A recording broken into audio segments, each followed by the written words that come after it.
This week on RSBANDB Update, Ode of the Devourer wets our whistle for the upcoming skilling boss. Through cabbage racism and prisoner parole, we prepare for the Gate of Elidinis, learn about Amascut and Icthlarin, and spruce up Zemouregal's cell. Also, we discuss why it's not Erebus. This is RSBANDB Update, episode 1004, recorded Thursday, September 19th, 2024. Hard to Spacebar.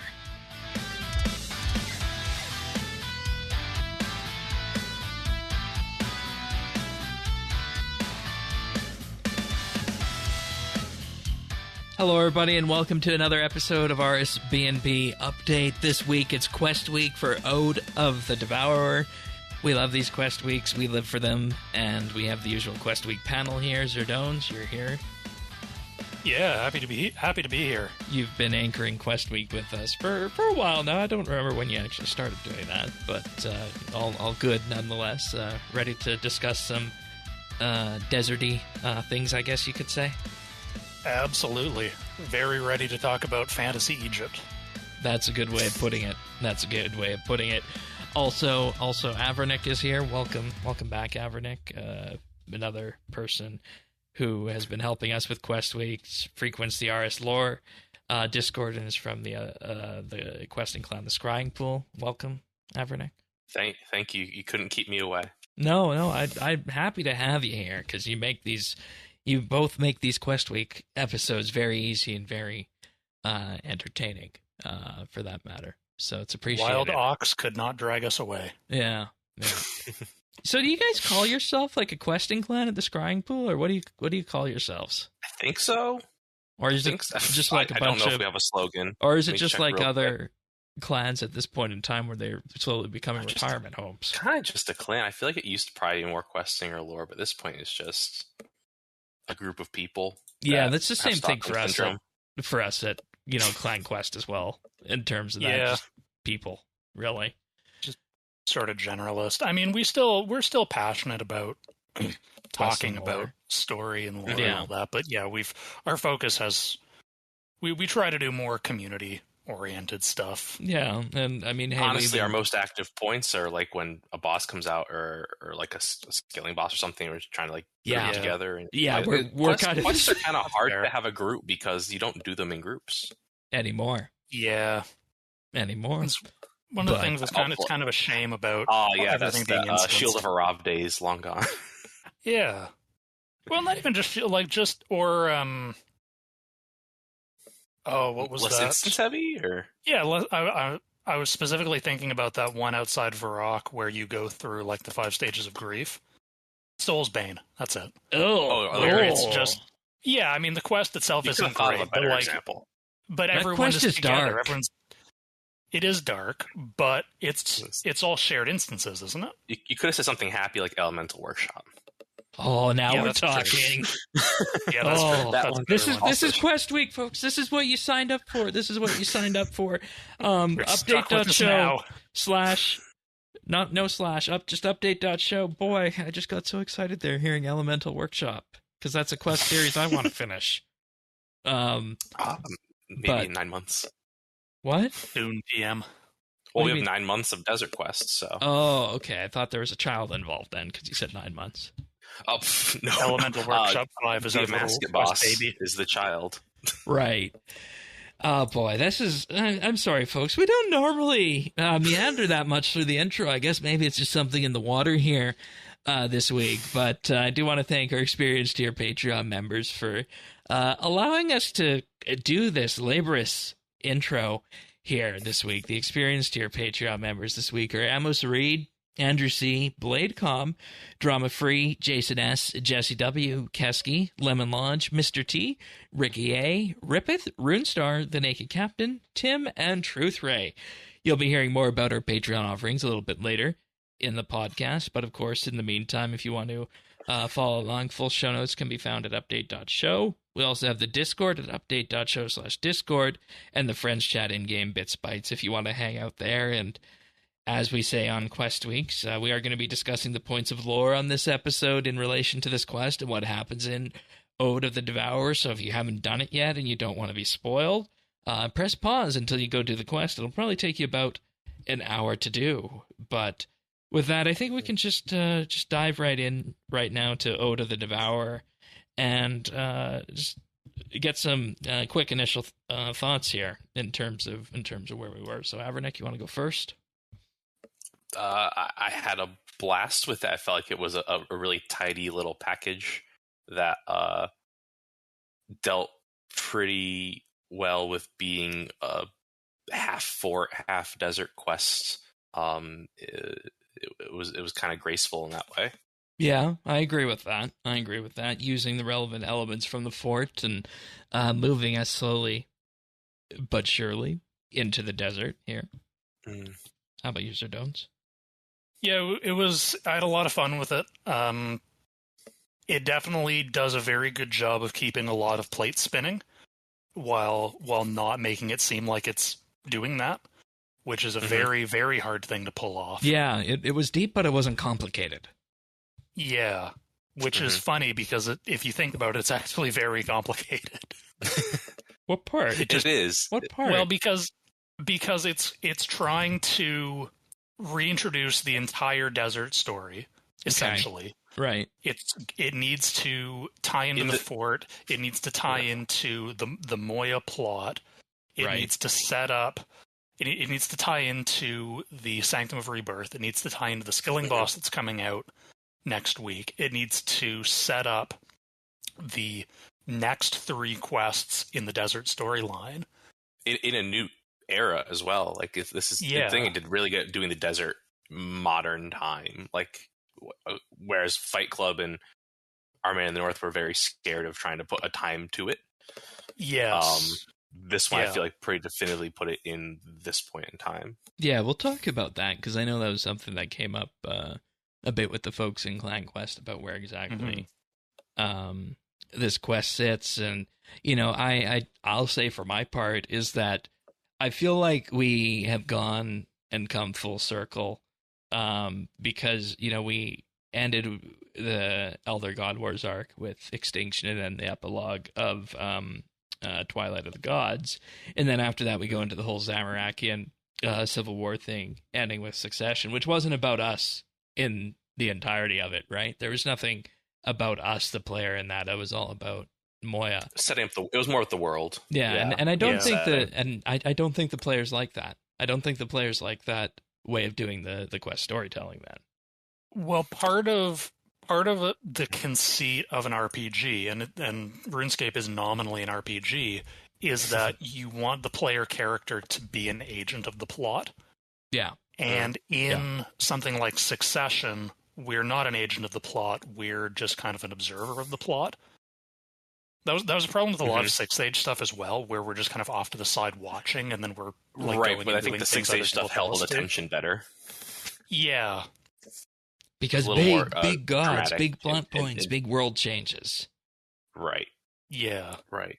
Yeah. But this did a good job of making us the central, the driving force for a good amount. Yeah. Like we are still reacting to an extent, right? But we do, and we're able to do these things because of Icthlarin and Zemouregal. But but we do still have agency. We gives you lots we of take control. We resolve the situation. Yep. Our actions feel meaningful. Yeah, and that's the exact point I was getting to, is that you didn't necessarily have that with what came after Succession. And I feel like the quest that came in the Fort series, there's there was fun storytelling in there about building the fort and the fight culminating with Vorkath, and then the conclusion of that arc, the Requiem for a Dragon bit. That was all well and good, but it didn't feel like a traditional quest, any of them, if I'm being honest. I think the Fort had a different... Yeah, I think you're kind of hitting on the what I feel was different about this quest versus a lot of the Fort quests was this one felt like its own self-contained episode. This is a quest that we have not had since before the Elder God Wars stuff started. Before the Elder God Wars, is that true? I'm trying to think now. Because everything in the Elder God Wars was always about ramping up the stakes. Whereas this does that, serialized. but it's done in a way that's manageable. Mm-hmm. I think that the fort tried to do that serialized, like it's not really about what's happening in the current quest, it's about what it's leading up to. Sort of thing, like a modern TV series. People were less interested in the Vorkath thing than the Elder God Wars thing. Yeah, exactly. Whereas I think this quest was very tightly put together as like, okay, it's about saving Alcarid and Bill, and other stuff happens, but it's not really the primary. Like you're doing a single goal during this quest, and it feels good to do the one thing. Whereas it's not like about the next quest. It is setting up the desert, but you feel like you accomplished something in this one. It's not like you're going to accomplish something next time. Yeah. And I think that's the thing we, jump on with this. And I think the thing that the quest really needed to bring it forward and just, deliver it into something that was decent and wholesome, that people are going to be looking forward to the next 3 quests in the Desert series, because for Patreon members, you'll know that we did the Desert Quest tier list, which really didn't go that well for a lot of the quests there. Yeah. Desert quests kind of aren't that great. I think they have good nostalgia. Yeah. There's often good things about them, which is a little bit damning with fine praise. Yeah. But this sort of desert quest was pretty great. Yes, exactly. Although officially a fort quest. But they have to do that to kind of move into the desert storyline. Let's be real with that. So, yeah, I mean they were pretty open about this in the announcement, or the roadmap live stream, that they did pivot quite significantly. And I think that this did a pretty good job of hiding that. And I think like the inclusion, framing it around the fort, including Zemouregal, that helped cover the. I think that's remnants of the original plan. Yeah, right? I think I agree. And Icthlarin was probably in it as well, but they probably didn't have Amascut say like, "Oh, what is happening next?" Yeah, they probably said what Bilrock's doing next, and went that way. Right, and the whole question is, did the Sanctum, and I don't think they addressed this on the live stream, did the Sanctum connection to Amascut come in before or after they decided to do Desert? Yeah, I don't think they said. I think that in the live stream after the roadmap reveal, they said that originally the Sanctum was just going to be a bunch of beasts, necromancy, undead stuff, right? I remember that now. And they kind of got like some nudging from lore advisement to put it towards the Slayer Master stuff and more Amascut. And I think that kind of like from there, like the theme kind of blossoms as to what the skilling boss is, what the quest is, but and what we discover in Ode of the Devourer. They made a good package with these couple of updates. So with that, we should actually talk about the actual contents of the quest. First things first, requires Requiem for a Dragon and soul searching. And the interesting bit about this is that when you look at this quest requirement tree, this is one of the biggest ones going back a long time in terms of requirements. They're not like requirements that are going to be incredibly difficult, but they are, numerous. When you look at this, you got to have the soul searching quest done to unlock Sanctum. You got to have Killy Road done. You got to have Requiem for a Dragon, which is all the fort stuff, and then you got to have a bunch of the necromancy stuff done too. So this is really capitalizing on the pillars that have been laid since the end of the Elder God Wars, which I think a lot of people are going to be happy to see, if I'm being honest. In that there are requirements, yes, I have seen a bunch of people scrambling. Oh, you have? It definitely is paying off. Like, scrambling for like 86 archaeology, which is kind of high if you weren't quite there. But yeah, I'm going to be interested to see everybody scrambling to get the requirements to kill the skilling boss for people who aren't questers. Right. Yeah. Well, that's one of the good things about quests is they can be that push to get people to level a little bit farther than they would have. So, I mean, I don't see that as a bad thing. No, it's not. No, it's not. And, obviously 3 questers here, so we're not going to say it's bad. If you're listening after the fact, you might find it disagreeable to you. But nonetheless, we start off the quest and we make our way to the fort, and bam, lo and behold, we realize that Bill is gone, replaced by a cabbage. Well, I think the player takes a second to figure that out, but one line of dialogue. The player character takes a second to figure that out, but yeah, we see pretty quickly. Yeah, the cabbage dummy has been standing for around 45 days and it hasn't wilted yet. This bonus points if you get that reference. Very bonus points removed if you watched the live stream. Yeah, they just where Mazura just told you. Yeah, that's right. I found that funny because everybody was memeing about that when the former UK Prime Minister left. So I've got to be honest, I thought it was like a Twinkie joke because I have completely purged Liz Truss from my memory because that's how memorable she was. Though? Well, just like how Twinkies last forever. I guess if that's on the mind. Yeah, I mean, I was just thinking like, oh, it's Wait, do we have Twinkies in Canada? Yeah. Do you not have Twinkies in Alberta? I've never seen them. Poor deprived man. I would not want to eat one of those.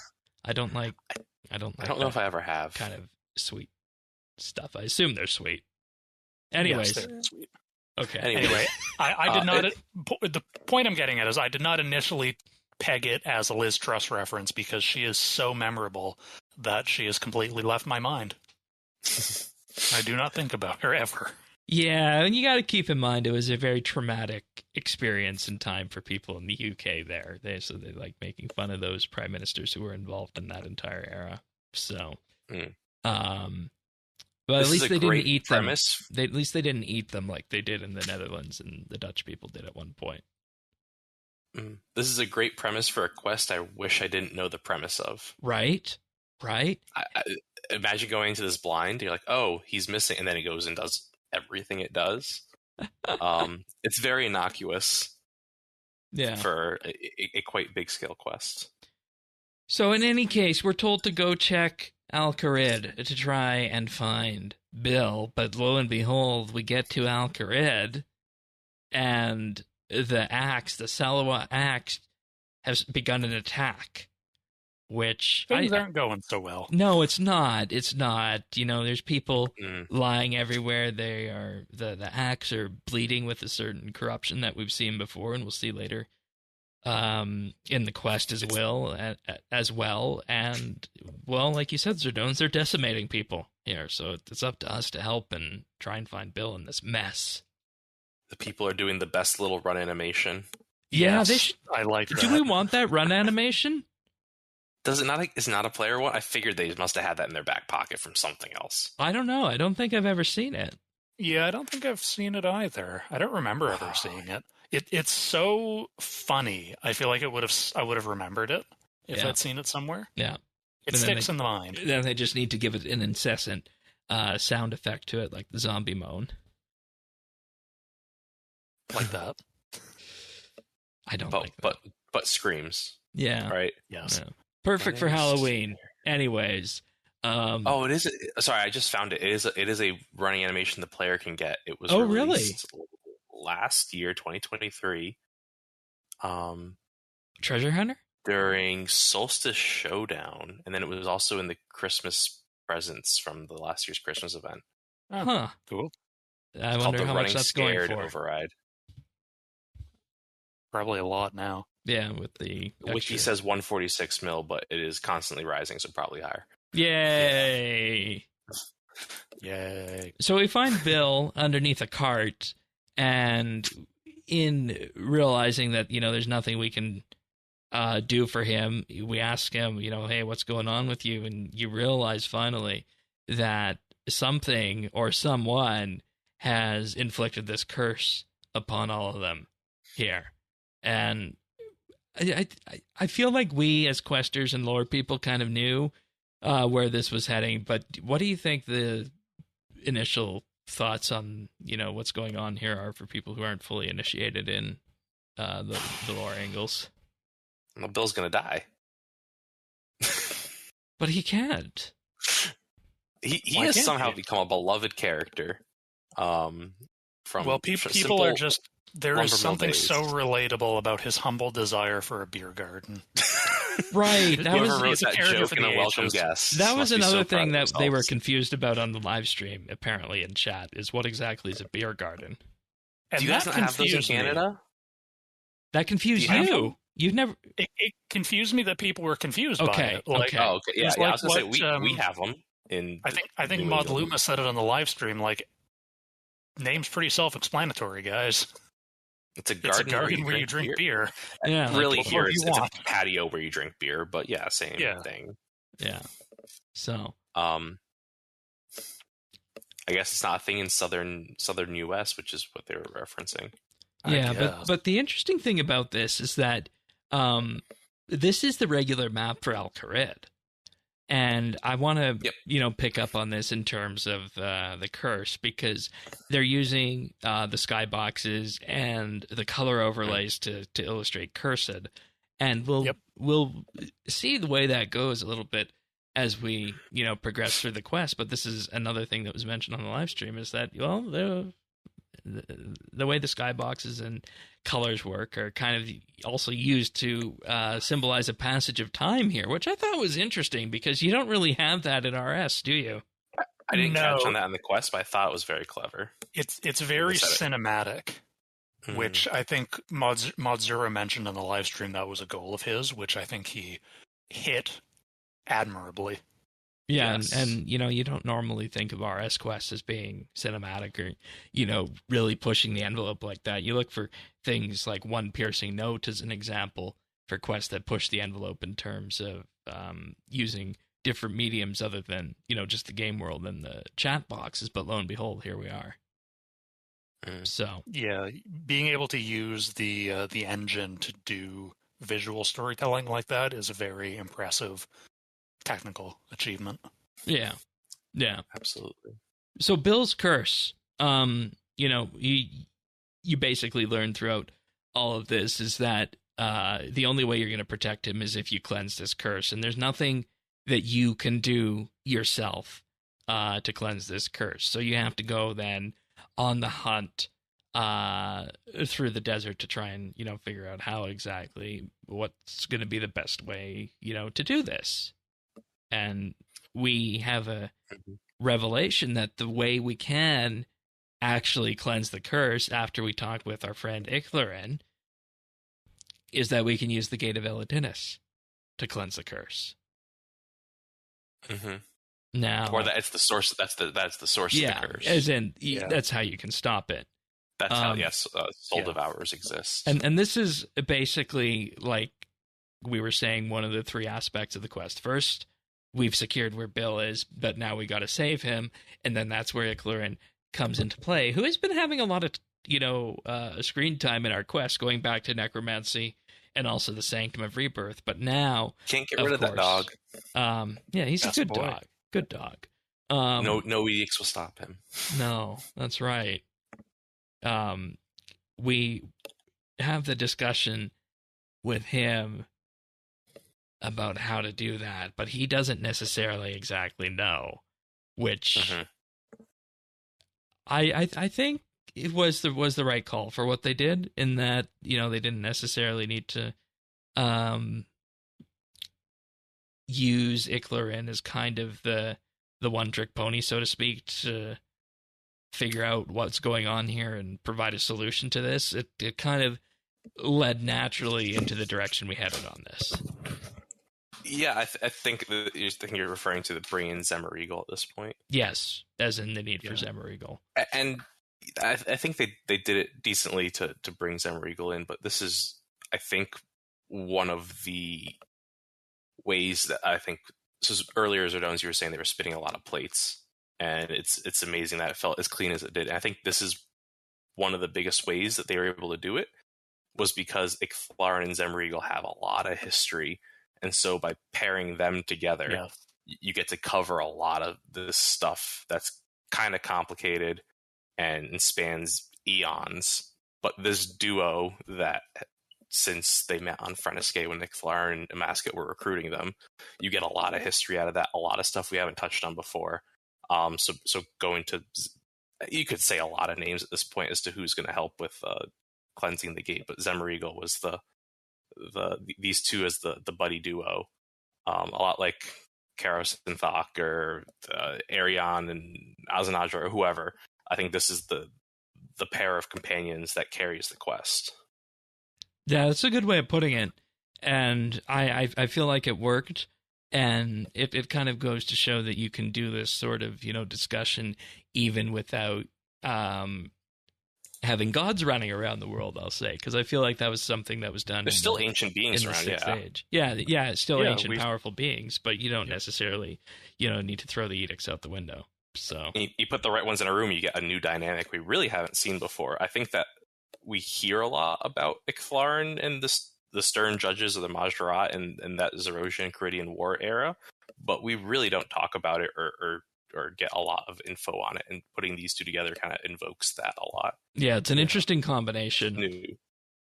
I also just want to touch on the cutscene, too, when you first see the Gate of Elidinis and how they use the perspective of you and Icthlarin together there. I feel like that Beautiful was area. Such a better thing to do than those 2D cutscenes that they used to do.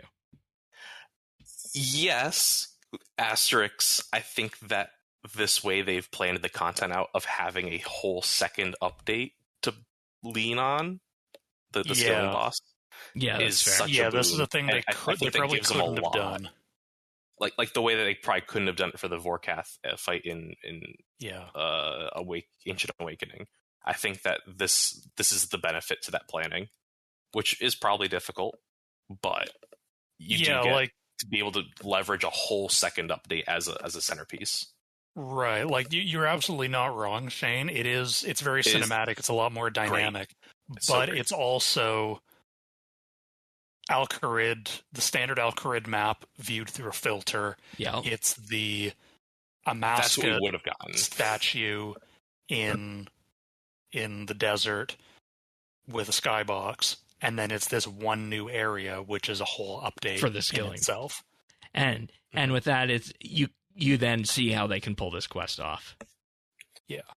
So project managers need to get a big pat on the back for this one. Yeah, the entire production flow for this too, how it goes one into the other, I think is really good on there. Mm-hmm.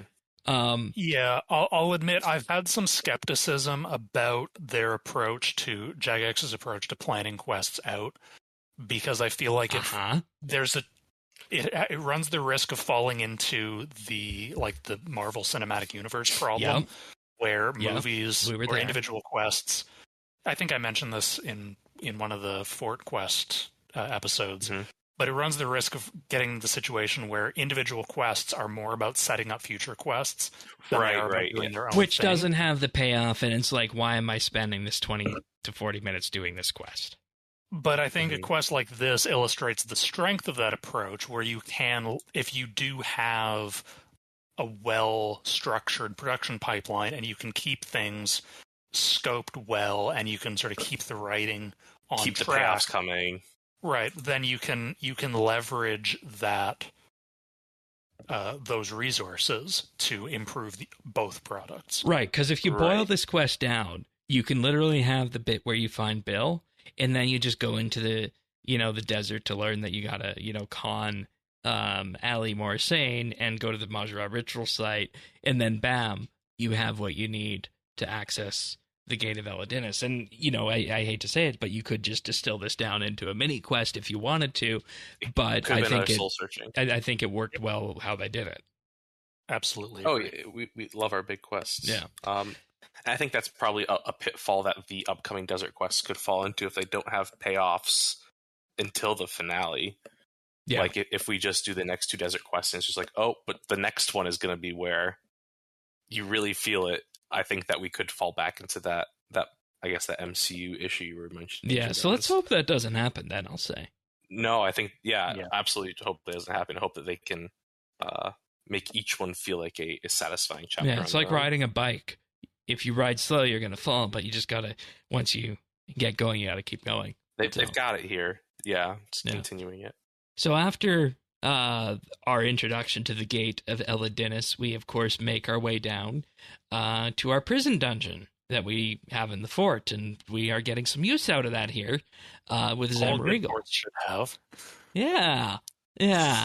So Zemouregal basically teaches us what we need to do to get the blessing. To get the blessing. And in doing so, there's a caveat that you got to spruce up his cell, of course, after that. So we'll save that till we get to the end, what that means. and we have to bring him along. Yes. Yeah. I love how that was what convinced him, was to the way artwork. Right, I don't think that's actually what convinced him in universe, but the way the dialogue is framed makes it seems like it, and I love that as a joke. Yup. We knew exactly what that was. If you followed along to all the, various. Well, I forgot about it until the end. I got back to the end, why does his cell look different? Well, but it's also also just so the pinup, but it's also just so in character for Zemo to be we're going to give you some self-portraits that you can admire yourself. It's I'm on board for this. I will help. It's so in character. I love it. Yeah. Oh. So with this, we need of course, the idol of Amascut and the shard of the Elidinis gate, of course, that I've mentioned previously here. So, of course, that necessitates the desert and Conning Alley after we realize that, we can't find it in the desert. And then the other one comes from the Majrat ritual site. But the interesting thing is that journey into the desert actually provides some of, I think, the most interesting storytelling in this quest. And they even put in a family tree reminder that Icthlarin was the pet dog of Tumekin and Elidinis, while meanwhile Amascut was the house cat. Yeah, this was the big lore dump, which but it filling in a big hole. It's been stated before, hasn't it? It's been. I think it's been a line here, a line there. I think because of it was only implied, the assumptions were different than what we got. Because I would say largely before this point, the assumption was that some corruption, energy, magical corruption, happened. Whereas this one is very much setting the story straight that no, it was a character decision, it was a choice, and it mentally and emotionally wrecked her. Not that it physically wrecked her. Yeah, a little bit it did, but not in the way that I think it was assumed. Yeah, and then you see the differences in terms of what Amascut and Icthlarin, do, of course, right? And if I remember correctly, the way it was presented is that Amascut is more about giving people their last rites and taking care of them as they pass on, and Icthlarin, as we know, of course, guides them, I think is the best way of putting it, right? My recollection is more that you're right about Icthlarin, but I think Amascut is more. She more has the role of judging what happens to you. Mm-hmm. So, it parallels ancient Egyptian mythology, where in ancient Egypt, the belief was your soul was ferried into the underworld, where it was you were judged based on how good you were in life. And if you were a good person, then you get to go on to the afterlife. And if you're a bad person, then your soul is consumed by a beast and you just disappear. Woo. So Amascut sort of fills that judging role where she weighs your soul and decides whether you get to be reincarnated or whether you go on to whatever your afterlife or whatever your underworld is, or whether you get devoured. And then her quote unquote corruption has been forgetting the first two and really leaning hard into that devourer default answer. Yeah. Okay. Yeah, my take was that their original roles were that Icthlarin was responsible for taking souls deeper into the underworld, and Amascut was responsible for sending them back up. based on how that went, but I think there's the Egyptian parallels do ring close to it as well. Yeah, that's fair. That's fair. I think my other big takeaway from this monologue by Icthlarin, which that Zemouregal goaded him into, was that Tumekin was a bit of a dick. Yeah. He really was. He was very much a harsh parent, which, in my opinion, this might be a little bit of speculation, is really leading into being a parallel with Osman. Oh, interesting. Yeah, that wouldn't shock me. Where I think that like the Osman Leela thing is supposed to be parallel to Tumekin and Amascut, and so like having that issue with the father and the here we go again. Oh yeah, we're gonna get into that. I think we're kind of getting into that. I want to touch on two things before we get there. Okay. But the Icthlarin and Amascut Frenesque lore I thought was interesting because I don't think we had that before. In particular, not to that extent. About their journey, everything about the sacrifice, the self-sacrifice, and all that. We did know that that Amascut wandered off on Frenesque, and then something happened to her, but we didn't know that. Yeah, like you said, Avernick, we didn't know that she sacrificed part of herself to stabilize Ma.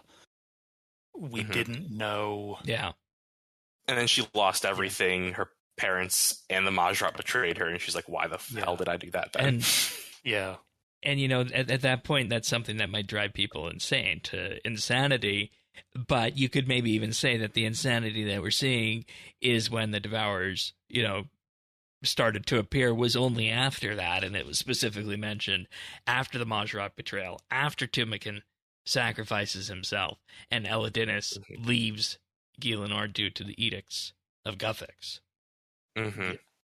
Which I assume was when the edicts first came out, way long ago. I don't think it was the edicts.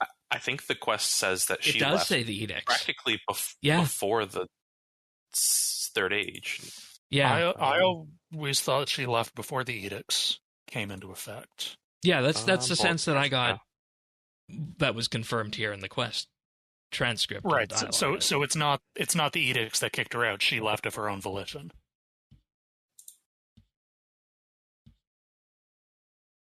Okay, I'm pulling it up now. Yeah. I mean, we're splitting hairs at this point, but that's it was right around that time. Whether she lost her parents, she got betrayed by the people she saved. It's a lot. Whether it was the edicts or not, I don't know that it matters. But it was around that time frame before the edicts came up. Ish.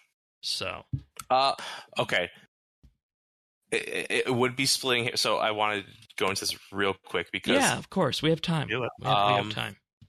I'm trying to find the line at this point, but the reason I am pretty confident that it's before the edicts is because I'm pretty sure it says here that it was before the Third Age, because during the Third Age is when she started the Order of Slayers and was tricking them into getting her souls, the Slayer Masters. Okay. That was when they were most active. Our mother departed from this plane shortly thereafter, after Tumekin sacrificed himself. So yeah, I think it was early, because then she had a lot of time where she was undiscovered as the Devourer. Yeah. It was much later they discovered her. Sorry, I didn't mean to get... No, that's fine. That's fine. It's all in terms of, you know, making sense of where things land. So I'm good with that. But this was a pretty... cinematically and greatly framed backstory that granted, we do nothing plot relevant here. We just stand here. No, there's nothing plot relevant, but it's all that extra little lore stuff along the way that if you want it. Really important it's also, for us to understand a lot of the desert stuff coming up. Yes, and it also serves the purpose of being a refresher. If understandably it's been a while, it sort of catches you up. The thing about Icthlarin and Amascut visiting Frenesque is very buried, I think, in Majrat memories. Like, it's not prevalent lore. So now it's to the forefront, for sure. Yep. Which, of course, means it's going to be important. In some way, maybe, right? Or is this just providing a little bit extra for people like us? No, I think this quest is very much shoving Icthlarin into the desert story where he really wasn't before. I think the 6th stage made Icthlarin a thing, and now he gets to be part of the desert quest. Whereas if the desert quests were finished before the 6th stage, I don't know if Icthlarin would have been brought in. Yeah, if he was much more of a minor character in the other desert. He only really appears in Icthlarin's little helper. Right, which is not... it's barely anything. And it's just a vision of him, too, I think, in that. It's from the past. We don't we interact well, with him. I mean, it's he frees us. It's our memory. He does show up physically, but... No. It's definitely bringing him much more to the story. Yeah. Okay. All right. With that, I do want to also address where this quest sits in the grand scheme of the timeline, but I'm going to thank some Patreon supporters.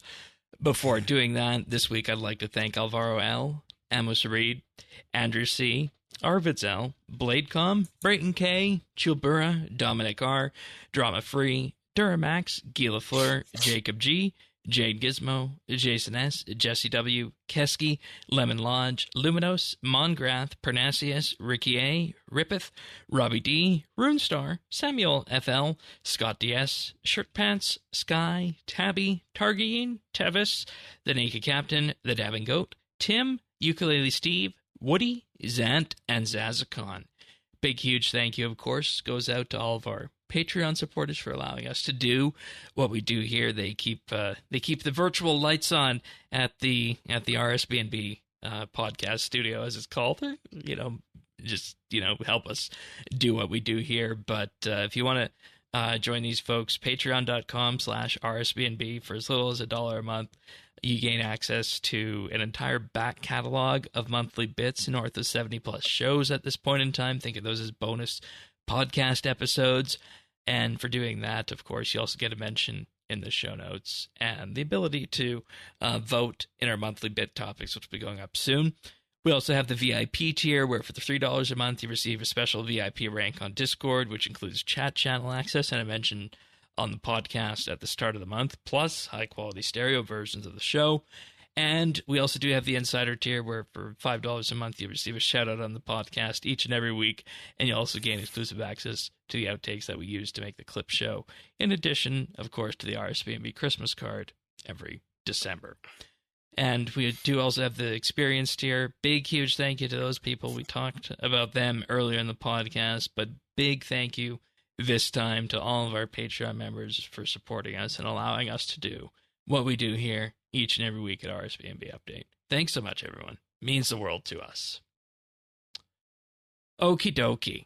So, I feel like at this point we got to have a little bit of a discussion about where this quest sits in the grand RuneScape storyline in terms of the timeline, right? Now. Because today. Now. Yeah, now. But it is very clearly post New Edicts. It's post Twilight. Oh yes, because we have the prison dungeon. Well, yeah, I mean because all of the stuff involving Moya and the Zamorakian Civil War has happened, which is all after Zamorak has been kicked out. Right. Which is all post Edicts. I think that generally the philosophy is things are happening sequentially unless stated otherwise, but I'm actually really curious what the confusion was that you've seen, because I know you put this line in here because you saw some. Yeah, I put this in here because confusion. There was a conversation that happened in one of the Clan Quest Discord channels asking how Icthlarin is wandering around when the edicts are active. The current ones. Which I think the answer is just that Twilight left the answer open, and this is the answer. Yeah, like Twilight, I think Twilight of the Gods was sort of deliberately ambiguous on whether or not Icthlarin was affected. Right. Because he acted like he was, but he didn't talk like he was. He said, last time I went to the underworld, so I guess I'll just go there. Yeah, and then he has a comment later on that's like, maybe I'll see you around again in the overworld. If not, that's cool too. And I think the smart point to doing it then is that they got to make the decision now whether they want it to affect him or not. and they said they wanted a quest where he was able to come up to the overworld, so they did it. They didn't set their conditions 3 years ago. Yeah, and I think that was a very deliberate choice at the time. Right. Yeah, and he's always been right on the edge of, what is godhood and what is not godhood, kind of. Yeah, that's the other thing. Yeah. I noted in the dev commentary live stream that Modzura uses the word demigod to refer to Amascut. Right. So presumably Icthlarin is sort of, I don't want to say tier, because that led us to bad places before. Yeah, we don't do the god tiers anymore, but it would make sense that they're sort of on the same level. Right. Although this quest does put the little hitch in there that Amascut halved her powers, so yeah, and there's an argument there. But I think they're saying that he can do it. So right, and wasn't it also said that the edicts, as we put them in place, don't really affect the demigods? Yeah, that was said explicitly during Twilight. They called out a few. Right. The threshold is up to question. Yeah. Like, the Majorad obviously are okay. The demigods were explicitly called out. What exactly constitutes a demigod is not entirely clear. So I think one of the interesting things here is that, so it doesn't affect Icthlarin, but it did affect Nex. So that is saying something that Nex might be just more, which is kind of crazy. To be fair, Nex was empowered by, canonically, by the Nex is the Angel of Death. Right. I think that just there is, we're not doing tiers anymore, but they I guess were helpful for figuring that out. Now we have to kind of figure out via anecdote or via examples what works and doesn't. Or it could just come down to who, they're related to, right? Or we know who they want, that who they want in the has story, the Zerosian and Majorad connections. We're not doing tiers, but we're sort of a little bit doing tiers, because there's above the edicts and there's below the edicts. Only tier that matters. And then there's Brassica Prime, who is just so far above that the edicts don't even affect him. The one true god. The one true faith. It's true. Yeah. Brassica Prime, who was just covering for Bill while he was out at the market in Alcarid. Oh, praise him. Yeah, what's to say the cabbage on the stick wasn't Brassica Prime? Don't know which cabbage that was. Yeah, you can't identify cabbages easily. I can't. Can you? Only when they put party hats on. Yeah, I've been to the grocery store before and they all look the same. That is cabbage racist, Shane. No, it's not. This cabbage racist show title. Oh, God. Anyways, I agree. I think the other interesting thing about this discussion of the confusion that came in is because previously the desert stuff had been 5th Age. Mm-hmm. But the question is, now have we moved on to something else other than the 6th Age? Or what exactly are we in? And the way it was put by Mod Jack in one of the live streams earlier this year was that effectively the 6th Age in-game for the people of Gielinor was the day Gothics died. And you're going to need something equally as big to move you on to the 7th Age. But there was also 6th Age as a Jagex marketing term, which was that entire bit after the world wakes through extinction. This is this is Age the failure of Chaos. Of conflating the in-game time period with storyline arcs. Exactly.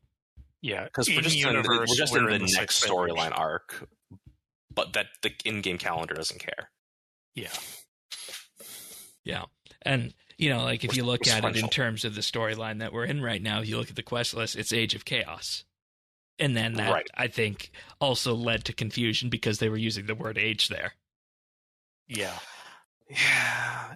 Arrow, let's just switch I don't know. There's not really a good... We're already down the rabbit hole. Any attempt at correction is just going to confuse it further. I think. And I don't think it matters that much, but I can definitely see about somebody just picking up the storyline, seeing Age of Chaos as this, the 7th Age. I think the people it affects most are returning because I think in 6th Age it was sold as mattering, and now it's not. So I think that there's a confusion as to what was de-emphasized. Yeah, I think that's a good way of putting it. Over time, which we've seen it as it's gone along. Like, it's not that big of an issue in the grand scheme of things, but boy, when you lay it out, and when I laid it out in that post in that Discord channel, oh boy, it was I think it was probably like 7 or 8 lines long in my explanation of it. It's a little tough to explain concisely. Hopefully, it's easier with the next quest requiring Fight Club, because then it's just after everything. That's the answer. It's after all the requirements. Yeah, that was the other thing that I did find kind of interesting, because there's a line later that talks about the Menethite pantheon being corrupted, and Scabarus being and like that line is delivered. It seemed to me it's delivered in a way that implies that Amascut's plan requires all of the Menethite pantheon to be corrupted. Mm-hmm. But we uncorrupted the Menethite pantheon in the Menephos quests, which theoretically, were canonically in the 5th Age. Maybe they're going to say that's going to be interesting to see how we twist ourselves out of that one. That's the next. That's what they have to figure out for the Scabarate quest. That's the big retcon they have to make. I think the way out of it is that Amascut took something from them, and that's the only thing she needs to do to Scabarus is just like take something. They just need their Tumekin essence or something, right? And then we can fix, quote unquote, fix them, but they're still missing. Yeah, but they're still missing whatever sliver she took. Right. Okay. That could be the direction to go. So it can be a partial fix then, kind of. Yeah. Mm-hmm. Okay. I am keen to see how that goes. And it's not necessarily going to be I feel like we're at a point here with, you also have to remember that for this one, Maud Rowley, who had been involved in the Desert Quest before, is in effect also able to provide an advisory role on this to make sure that, nothing goes too far off the beaten track for it. So.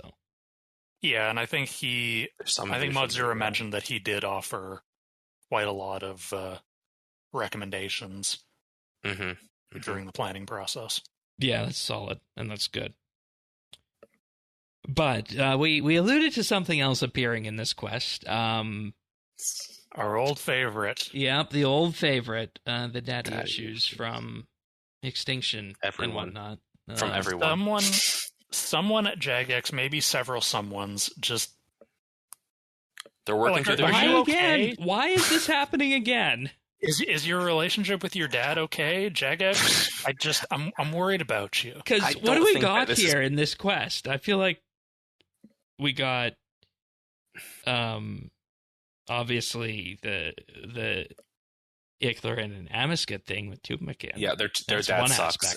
We have Bill, whose dad also sucks. Zemouregal's dad was also named Zemouregal, so he must suck.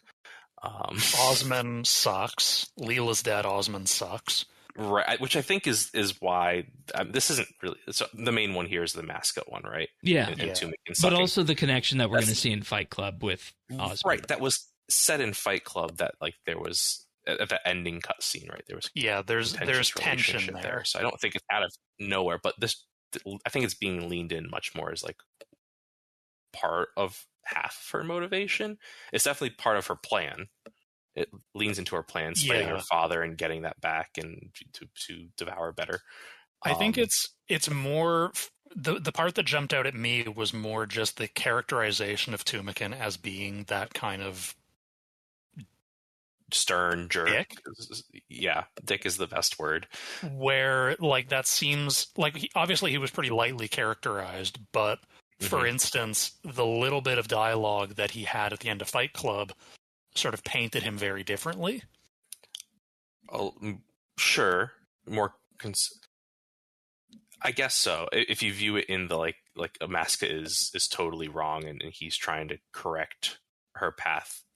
I don't know. I just feel like there's something there that he's supposed to be like Osmond, like where he knows best, and as long as he's leading the ship, it's gonna go right, and the daughter dissenting is always going to go wrong. And see, here's the interesting thing about, I was thinking after you mentioned this, Sir Dones, of, appearing here. Maybe this was a conscious decision by what Mod Zero said in the live stream, because he said what he was effectively trying to paint a picture of, where is that everybody, knows of one family or one set of family dynamics, where the person who's discussing is the only, in effect, in this case, sane or stable person. Or alive. Or that. Yeah, and maybe it filters down from that and trying to do that. Maybe that's why this was. Yeah, and I think Icthlarin plays that role well. Like he says he's very tired, which is definitely a part of trying to keep the family together. I do think he's also a little apologetic for Tumekin, saying, "Oh, he was harsh, but I learned some good lessons out of it." Maybe not the best approach, but he's trying to, in a way, to rationalize to keep the family unit together. I think that's just what he has to do. But why so many quests dealing with this? Because the desert quests probably didn't know what they were doing for a long time. To be fair, we do have a preponderance of male characters who are in power positions. Which is that just also a relic problems. This game was made in the 2000s. Well, yeah, I mean, like, as a consequence of that, if you decide to start making them more complicated as characters, you're going to start introducing dysfunctions. They sort of naturally fall into that kind of dysfunctional mother role. Mm-hmm. Like, Saradomin falls into that really hard. Zamorak is kind of already living there. Just set up permanent residence. Zara's super there. Moya. I think Carapac. I think Hannibus is the only one to escape. Oh, I was talking about people who have issues. Lucian as well, yeah. Yeah, Lucian. I think Hannibus is the only father. He got to be good dad. Hannibus is the only good dad. By the time his dad role was being written for Vindicta, he was being a foil to Carapac. Yeah, basically. He got out on being the opposite. I do hope they don't make Tumekin too much of a dick. Like, I hope they don't go full Saradomin. Early Saradomin. He can be modern Saradomin. Yeah. Yeah. Like, I don't know. We'll see. Yeah. We'll see how much Tumekin is really and see, I think the thing well. that we just wanted to highlight here is that this is happening again. And it tends to be, like you said, Zerdone's, a trend for characters of video games that were initially founded in this era, and we were dealing with a slate of characters from the mid-2000s here. Mm-hmm. Just a tiny bit worried about you, Jagex. If you want to talk, we're here. No judgment. We're going to have the dad therapy right, show. and I guess that's the question on Jagex's end. Is this all per plan, or did it just happen this way over time that the characters were written that way? I mean, the other way they would have gone.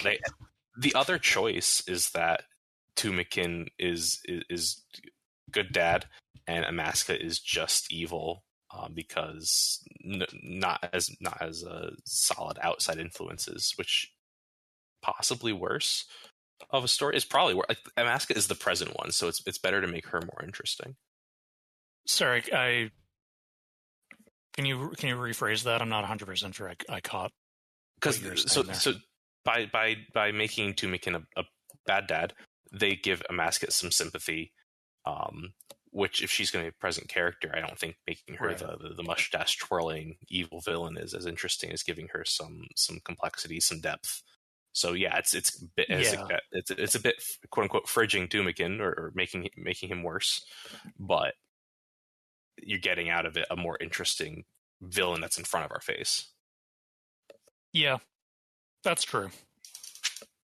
And that could just be what it all amounts to at the end of the day. Probably just making interesting characters. Well, I know, like, from the live stream, that was definitely one of the goals of the quest, is to recontextualize Amascut into being a little bit more complex of a villain, make her a little bit more dynamic, give her a little bit more character agency. And definitely by not going the path of she was corrupted by some Erebus energy when she met Maz is a huge step towards that. That's something I was a little worried about with Soul Searching and the... right. And Requiem for a Dragon? No. Sanctum Lorebook? Sanctum, yes, thank you. Right. I was a little worried they were going to go in that direction. I'm glad that they're not. Over. Yeah. I do still think there's... I don't know. I'm getting to a point in my life where I'm starting to kind of want more heroes who are just good and villains who are just bad. Where do you get that, though? Like, what franchise is going to do that? Because there's no... Superman. Okay. I want a Superman who is just nice. I want Lex Luthor who just hates Superman and will do whatever it takes to destroy Superman. It's a lot riding on that movie next year for you, then. I'm expecting very little. But, like, what I'm getting at is, like, I'm all for giving characters agency. I'm all for giving characters motivations. I don't think there's anything inherently wrong with having a character who is just angry and just wants to destroy things. Mm-hmm. I feel like we've spent the last many years of Western narrative trying to do the complex villain with understandable motivations who can ultimately be redeemed. Yes. I think there's 100% room in our hearts for, you're just bad. I think you've casually trotted back into the Raptor debate from last year. Oh, no. Where sometimes that we had some simple characters who had a couple traits and that was it. And then it's not what the writers find interesting. So they did the merge or they complicate them. But I mean, do people... But the Raptor isn't a villain. No, it wasn't a villain, but it was simple characters. She was in Garden of Tranquility to a degree. Okay, but I know. So the point I'm going to wrap around to is that I think I've seen it said a couple places that the characters that writers find interesting to write for are complicated, complex. Right. Yeah. And so there's just a conflict there but I don't necessarily audience know. Desire and writing. Like I don't necessarily know that people want that for RS though. I don't think that fits into the standard realm of what RS is. And the two things that I come back to for that to show things that really work well in the RuneScape universe on that are two old school examples of quests that we just did not too long ago, the Fremennik Exiles, which is a very, traditional, I would say something that would fit well into a D&D kind of template campaign of, what you would typically expect from a Middle Ages type story driven thing. That's one example. And the other one is the intrigue that's happening at Varlamore. At the end of it, there might be something complicated at the end of the day, but it's very clear that there's something, just something, a basic something going wrong that's a little bit evil, a little bit bad underneath the surface, and that's enough to carry it forward. And I don't think you need, like we've been saying here, moving in this direction, I don't think you need to always have a complicated character who's trying to do good and make us feel for them, but what they're really doing is bad at the end of the day. I don't think you need that, and I don't think that's where RuneScape thrives. I will say I'm being a little bit unfair because Modzura did sort of mention this in the live stream, trying to give Amascut more motivation while still staying true. I think the way he phrased it was like still staying true to her character as someone who just wants to destroy things and have fun doing it. Mm-hmm. So they're not. I don't want to be. I don't want to be unfair to them. Like they are aware that this is a line that they are trying to walk. Yeah. Yeah. Okay, that's fair. Okay. Anything else on this interesting dynamic here about how we, went from the dad problem to complicated characters that maybe don't need to be complicated? Anything else on that? Because I think that's that's a very interesting thing that it wasn't on the notes here at all, but it just came up organically. Yeah. Can we have a quest where we just take Icthlarin on vacation? I think he needs it. If he doesn't die by the end of this, I don't know. He's talking like he's like, I'm tired. You could just, I'm done. Yeah, he's giving Murtaugh badly. Oh no. I'm too old. He's going to show us pictures of his kids. I'm a week away from retirement. World Guardian. Everything he helped us with the 6th stage and the Elder God Wars, that was just him just avoiding dealing with this family drama. He's like, I'm so done with it. Right. Skipping out on Thanksgiving. And wouldn't you just? Yes. Absolutely. I know how it feels to want to do that. But what'd you guys think of inciting a bit of a riot against Ali to get the idol piece? I really like Ali as a kid. Like as a human being, he's reprehensible. He's just a really fun character to have. Mm-hmm. So I really liked that they brought him back. He was always one of my favorite little random background references in quests. Like you'd be talking to someone and they would mention how they got this idea to do some stupid thing from a correspondence course run by Ali. I'm like, I love this. I love those little references. Yeah, he's the perfect character for that kind of role here to he is. Be holding something like the idol like that. And then, of course, blackmail is going to work against him. Yeah. I love this little segment. I was just, I don't know about you guys. I was just kind of impressed that like you go talk to anyone in the town and they'd path over to Ali and become part of the mob. Yeah, then they're just there. Well put together. Yes, very, very technically. And also the neat little, if you try to talk to Zemouregal about the plan in front of Ali, that he says right in front of the guy. You have to go walk over a couple steps before he'll tell you the plan. Yep. Very good details. Very good attention to detail there. Mm-hmm. Yeah. They really got their money's worth out of this Al-Kharid instance area. Yep.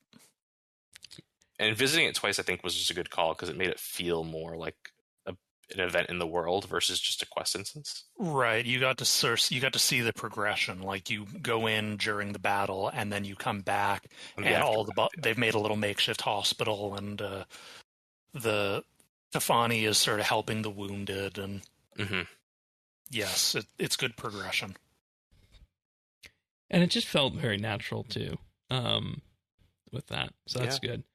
But after that, it's time to head north back to the ritual site. The other half of the duality of quests. This is really the part about the Bill Rock storyline. Yeah, exactly. This is the part where we acknowledge that this is a continuation of Requiem for a Dragon. And I mean, they could have just went here straight off the bat and had that be, part of the mini quest. Go talk to Ali, pick this up, then go do something at the ritual site. But no, they didn't, and I think that was a good choice here. I'm probably a weirdo that did this in the reverse order because it was a choice. Oh, really? Okay. Yep, yeah. You can choose which order. The ritual sounds more cool. I'll do that one first. Oh yeah, I did the idol.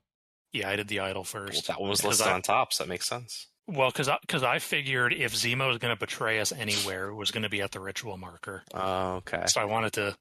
You wanted to see what was going to happen with that, yeah. Yeah.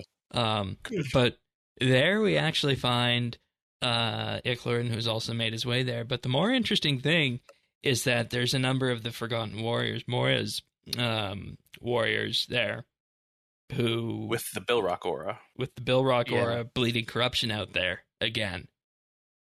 And they specifically say it is leaking shadow energy, the power of Erebus. So they're keeping that little Erebus thing in the back pocket for, whenever we need that. Yeah, I thought this was really cool. In that it progressed it a little bit, and it kind of gives you a better idea as to maybe the original idea for this quest, which was. Because it was always a Sanctum quest, right? But it was originally supposed to lead into a Bill Rock quest. where the tie-in is that what Moya has done with Bilrock and experimented on with these Forgotten Warriors is very similar to what you do to make a Soul Devourer, or an Ock. Right. But with just like this different energy, right? Because they have a different aura. So I like the tie-in here, and that it's kind of just exciting. Like it's that little background stuff that we always nibble on. Yeah, and before we get too far down the track, there's going to be the people who are going to say, well, if we're talking about Erebus, how many more steps do we have to talk about the Shadow Realm in general, and where Zaros 50. went to next, and Tony, Zaros, and Zautak.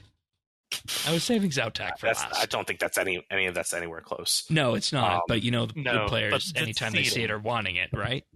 Right. It's being seeded in the background. So, right, and the Erebus stuff was expected. It was the Tribunal mention that caught me a little off guard. Yeah, that was out of left field. I'd actually forgotten about the Tribunal. Yeah, me too. It's so sparsely very seeded. Obscure. Yeah. I don't think it's even this storyline thing, but no. It's probably like a late Age of Chaos something.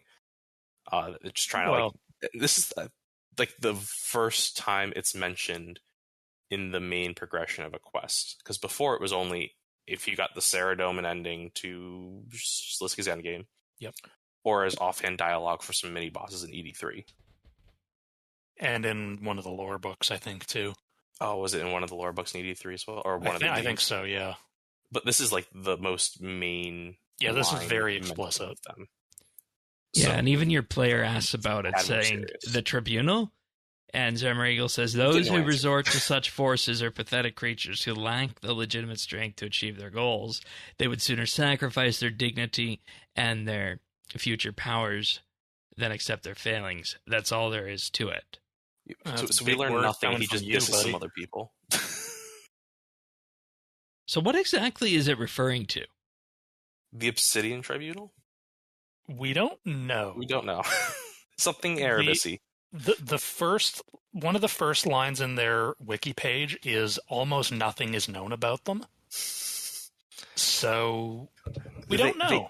They kidnapped Adrastea once, so maybe we should ask her. Maybe. I don't think it's clear that they kidnapped her. She was on a world under their control. Oh, okay. But it's not clear that they kidnapped her. We're moving into all sorts of weird stuff again, like we were seeing with the writing on the walls and the Inquisitors and archaeology. Very mythical things that may or may not exist at this point, I will say. With this. Obsidian Tribunal is it's sort of in the same category as like the Queen of Ashes, where it's one of those very, very background details that they may never bring up. Right. But they have may just be one of those. And you're always going to have, with that, the small percentage of the player base who are going to focus on that and want the storyline to go in that direction, right? Oh, of course. Until they will them to do such a thing. And the option is there for Jagex to do it, and it's good that they do these things so that they can draw on them in the future. Better to have threads than to have nothing at all. Exactly. Right, and it's like, how do you resolve Zaros? How do you resolve Zautak? Those are in the same things, of course, as this Tribunal. So, but maybe the Tribunal will be a better way to interact with those ideas. Yeah, and I mean, was it Requiem for a Dragon we first saw the shadowy stuff that we were thinking Erebus, or when was that we first saw this? That was the only time we've seen Bilrock with it. Yeah. Okay, yeah. Fair enough. And then this is the second time we've seen it. Great 100 kill reward for when we get the Bilrock fight. Oh God. Like the Devourer aura. Yeah, I was thinking more along the lines of the 100 kill reward for the Vorkath stuff that I suffered through. Oh, that one too. I take it you're not a fan of that, Zerdones? Oh, I haven't bothered doing it. Oh, okay. I've got a few kills at Vorkath that just haven't gone for it. All right, fair enough. Maybe someday. This is a very cool scene, though. Another storyline. Another thing I wanted to pull on from this point in the quest was there was a specific mention. The character asks, "Has Amascut been corrupted by Erebus?" And the answer starts off with no. Period. And right. I think this is tying a lot. That was very intentional. Right. Because there was going to be that exact same sort of discussion that went out there, like when we had the Sliske masks, that even if they, outright put it there, people were going to still say something like that was happening. But the answer is no, the darkness she contends with is within her heart. I have seen already plenty of theories that, well, they say she just gave up energy to Ma, but what if some Erebus stuff slipped in? And that's again the players shoehorning it in. The problem you always run into is that the characters, if your writing is good, the characters are not omnipotent. Icthlarin isn't all-knowing. He has opinions. He has biases. And this gets brought up a little later, where he wants to believe that his sister has been corrupted by some outside influence. So his interpretations are always going to be colored by that. Right. Which means he is never going to be an unbiased observer, which means as a player, if you really want to believe something, there's always room to doubt what an in-game character is telling you. Right, and then from that point, do your own theory crafting to get that. So, it's a problem Jagex has where they can never fully avoid this problem. Like, no matter what they do, they're never going to be able to satisfy all the players that know 100% this is just not true. This isn't the direction we're going. There is the benefit here that he is saying something against his interest here, right? If he wants to believe that she's corrupted by something, him saying no here is against his interest. So that might give some more credence to it, but you're right, there's always wiggle room. He does then go on, unfortunately, to say more words that could be more confusing, in that he says that she wields some power of it, which I think what they're trying to get across is much like we wield some of it for necromancy. We're not corrupted by it, but we use it. Right. But yeah, this was very much, I think, tying into that origin story we got in the other segment as well, saying the thing that happened at Ma was not the popular fan theory that there was some Erebus something that happened, and that's why she's the Devourer now. It's hitting it from both fronts of giving the actual account and saying no. I also liked in this section we had another callback to previous rituals of rejuvenation.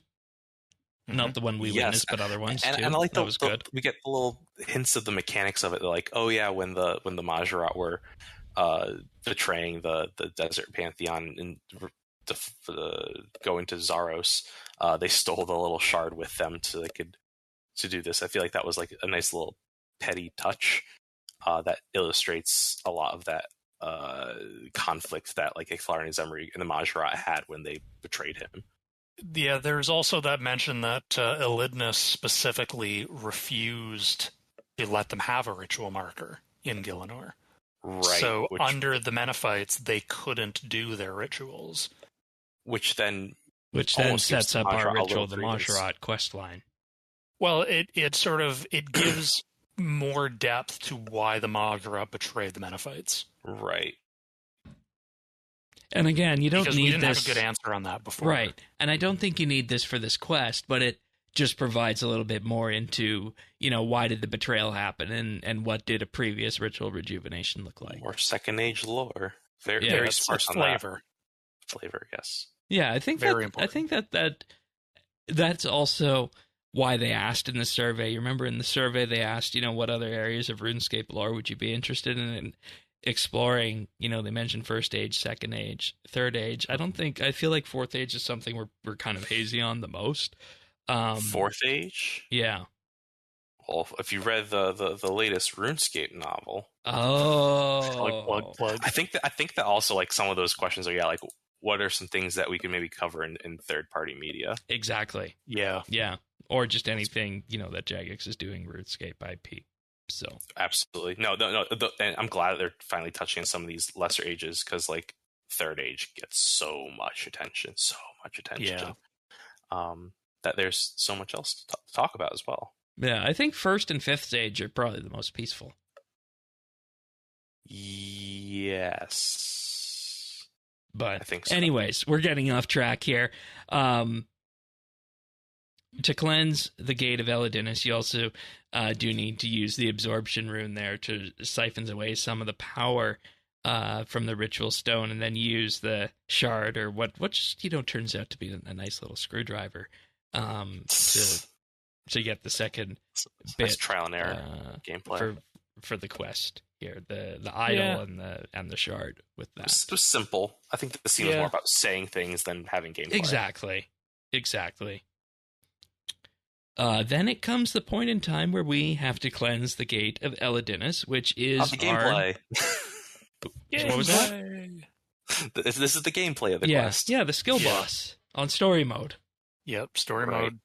I don't want to go too much into the mechanics of this because it was made easier for the quest in terms of the damage that we would take and also the amount that we would deal. So we'll save the peeling of the potato for that next week on the podcast. But I was able to ignore a lot of damage because it was so low. you basically siphon the divine things, mine them, and then when you have enough of them, use the extra action button and throw them at the gate to lower its health. And it was fun. It's a little stark how complex and clean this section feels to the rest of the quest. A little bit. Yeah, you can definitely feel a divide. If there's a lot thrown at you, it becomes a lot more mechanically. Whereas before, it was a lot of running to places, talking to people. Yeah, it definitely very much feels like two different things. But I think it's clean enough, and it adds a lot to the quest that I definitely prefer this version to the Twilight Aftermath or Ancient Awakening Battle for N3 splits that we were getting. Yeah. Right, because if you really wanted to, you could have split this into two quests and had you could have had up to this point, and then you say end of quest, here's a reward, it's 10% extra damage on the boss, or whatever, and then you have a mini quest after that does it. Exactly. Yeah. But I think doing it this way is probably the way to go forward. It's the harder thing to make happen as it updates. Oh yeah, they mentioned that on the live stream too. But it feels so much better to play. That just coordinating it was something they wanted to do, but I think it went off. Paid off. I hope that it goes well enough that this is what they do for the Amascut boss fight next year. That you have the story mode version in the final quest, and then you unlock the big fight after that you can keep doing. Yeah, and that would be in the realm of what they do for Old School too. In that regard, okay, for their bosses like Desert Treasure and whatnot. How long did it take you guys to figure out what you had to do to cleanse the gate? Didn't take me very long. Same. I still failed the first time. Yeah, I had a few failures just because I wasn't really managing damage. Like I figured out what I needed to do, but just managing all of the different things I had to keep track of it at one time was quite a lot. And I went extra action button blind. Yeah. I think I got through it on my third go. My third attempt. Nice.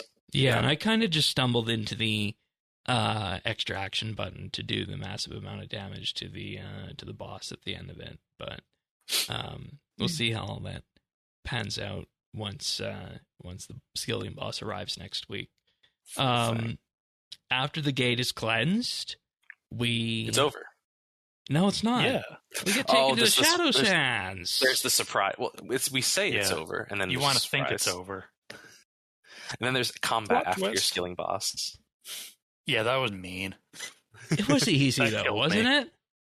Well, yeah, it was unless you were geared up with skilling stuff, which I was. Yeah. Oops. I took all my armor off because I was like, I don't need this. I put my my pickaxe of life and death on. Oof, I had a little bit of food, but never go full I wasn't doing any damage. So. Oh, that's interesting. I had combat gear equipped this entire quest, actually. Same. Yeah, I didn't bother to change it for the skilling boss.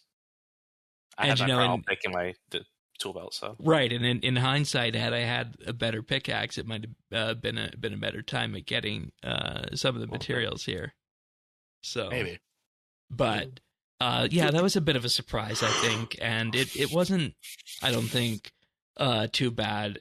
But I also think it just further goes to show that, hey, we're really leaning into this whole Amascut, Shadow Sands, Devour business, and and I like how it ties Sanctum of Rebirth into the combat encounter, because this is pretty much the Nakatra phase, but because it has the same countdown on the top to being devoured.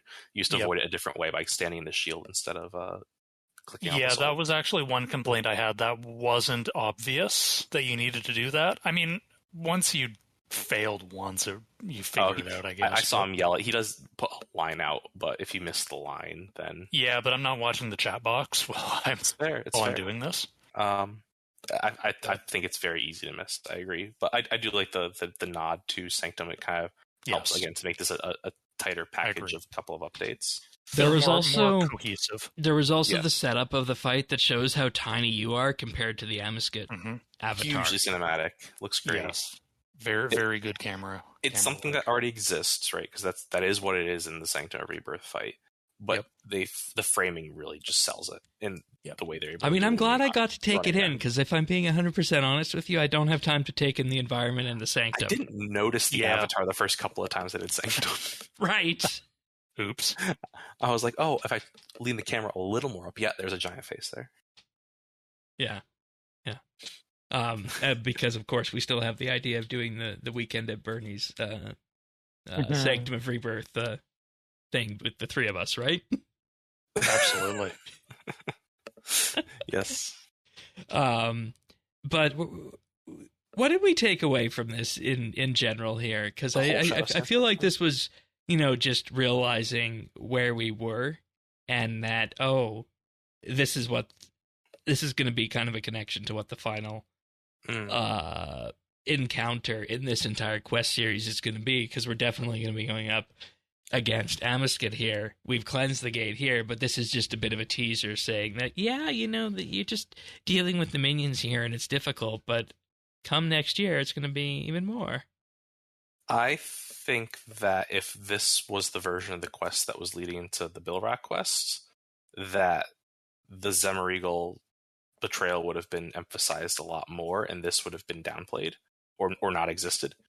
But this is very much she reiterates everything Icthlarin said and said, yes, that is how I feel and what I'm doing and all that stuff from earlier in the quest, and then sets up what the next quest pretty much is this what's setting off the next couple quests going off, why it's been 10 years and yada yada. I think this is the motioning to what's to come. Yeah, like story-wise, it's very interesting that we actually get to hear Amascut explain herself.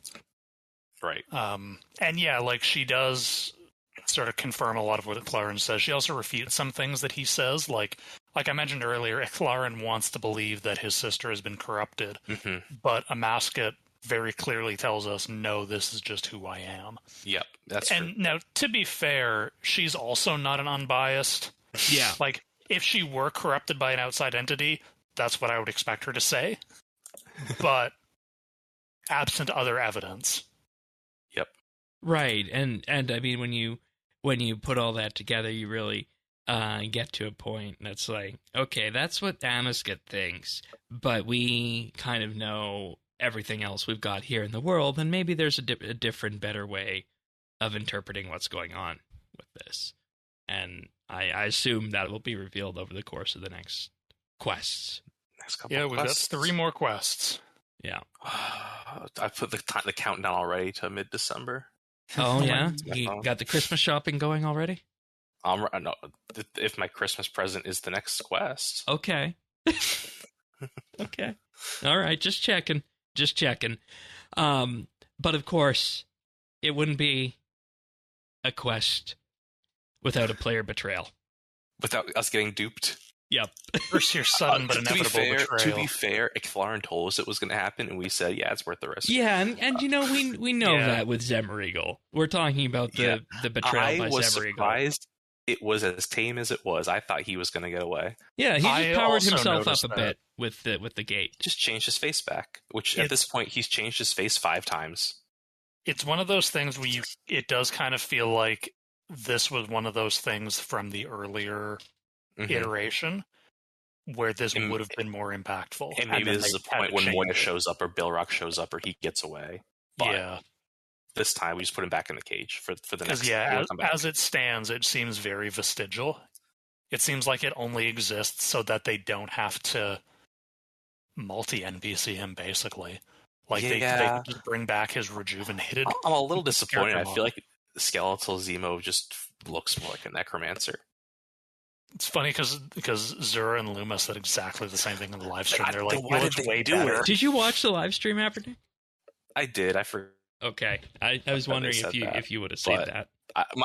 My favorite part from the live stream was when Brawley suggested that Bill comes back as a dog. I think that would have been adorable. That would have been very funny. Bill it's the dog he came back as a human, but well, we need him at the fort. We could have it. Can dogs not run the fort? Just Sister Cabbage can hang out there. Can dogs not be master of blueprints? But anyways, I don't know why they did the Zemouregal face thing. Maybe it was, like you said, just to avoid multi-NPCing or to... I honestly think that there is a point that they need to do for something in the future where Zemouregal had to be powered up, and they don't, or not necessarily powered up, but just rejuvenated a bit, that they don't know if they're going to get another chance to do it going forward. So this was the time to do it, probably. Maybe. They're doing this because they're like, oh, we need Zemouregal to be powered up so that he can help you fight Bill Rock later or something. And maybe. In some future storyline. So when we come back to this storyline, because I wouldn't say this one's not done. No, of course not. Definitely not. But it's on the back burner. Yep. For now. So is Zemouregal just to stay in this in his cell, or is he going to have a role in the desert stuff going forward? Do you think? I'm very confident he's staying in cell. Yeah, I agree. I think his narrative purpose in this quest was to basically acknowledge the Bill Rock storyline and say, yep, that exists. We haven't forgotten about it, but we're not doing it right now. Pause for the time being, and I'm just going to sit in the cell. And he has post-quest dialogue where he says, you might be focusing on Amascut now, but don't forget about Bill Rock and Moya, so we'll see how long that lasts until it's unfinished business. Yeah. Well, I mean, in theory, we're done the desert quest line, next summer, right?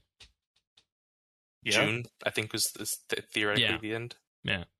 Which maybe they go back to this, maybe they go to gnomes, maybe there's a new storyline in the new area, who knows? Or maybe they do Elemental Workshop, or maybe they do... Don't be crazy.